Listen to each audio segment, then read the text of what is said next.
எப்பவும் காலையில நான் 4 மணிக்கு எந்திரிக்கும்போதே கூட எந்திரிச்சுருவாரு. இன்னைக்கு என்னன்னு தெரியல தூங்கிட்டு இருந்தாரு. சரி அவர டிஸ்டர்ப் பண்ண வேண்டாம். நம்ம குளிச்சுட்டு ரெடி ஆயிடலாம் அப்படின்னு சொல்லிட்டு நான் ஒரு 4:20க்குள்ள ரெடி ஆயிட்டேன்.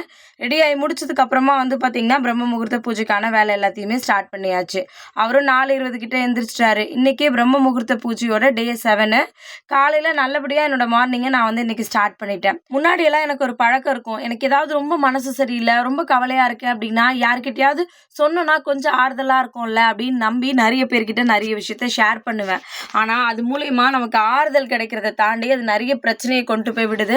நம்மள பத்தி பின்னாடி பேசுறதுக்கான வாய்ப்புமே நெறைய இருக்கு. இப்பலாம் அந்த பழக்கத்த சுத்தமா மாத்தியாச்சு. எனக்கு என்ன கவல, என்ன சந்தோஷம், எந்த மாதிரியான கோவம், எதுவா இருந்தாலும் நான் சொல்ற ஒரே இடம் என் பூஜை ரூம்ல இருக்கிற இந்த சாமி கிட்ட தான்.